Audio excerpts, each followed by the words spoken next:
A much flatter stage on the menu for day 7 after yesterday's gruelling slog up La Planche de Bellefille, but it's still a long old day in the saddle. At 230 kilometres, this outing between Belfort and Chalon-sur-Saône was the longest of this year's race. Two familiar faces in the day's breakaway, Johan Alfredo and Stefan Rossetto, who've already clocked up over 200 kilometres out at the front on this tour. The peloton letting the gap yawn out to a maximum of 5.5 minutes, setting a rather leisurely pace in the first few hours of racing. But danger is never far away on the Tour de France. A nasty crash here for TJ van Garderen, who'd already dropped 6 minutes on the GC favourites yesterday. The sprinters team's keeping a close eye on the two men out at the front, but this one was always going to finish with a bunch sprint.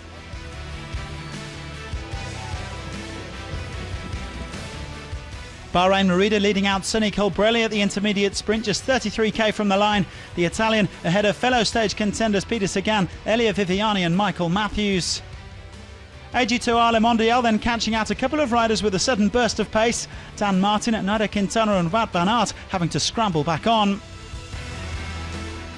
Rossetto and Alfredo were finally reeled in with a shade of a 12k to go. The sprinters teams getting into position on the road into Chalon-sur-Saône.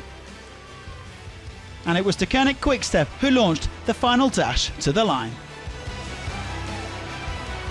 Here goes Groenewegen, Viviani, Ewan, Caleb Ewan, Peter Sagan. It's Groenewegen.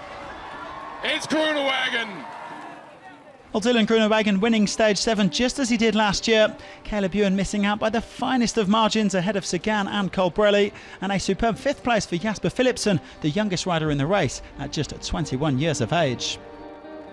Yeah, the first day I crashed really hard, so yeah, I'm the next days I'm really but yesterday I feel me good again, and yeah, today my team worked so hard for me, and yeah, we take the win. No changes in the GC. Giulio Ciccone keeps hold of his yellow jersey, and Trek Segafredo didn't really expend any energy defending it today. Julian Alaphilippe still just 6 seconds off the pace. Sagan extending his lead in green to 56 points. Sonny Colbrelli is now up to 2nd place ahead of Viviani. Tim Velon's getting a chance to recover today after defending his polka dot jersey on stage 6. He's 13 points clear of Ciccone.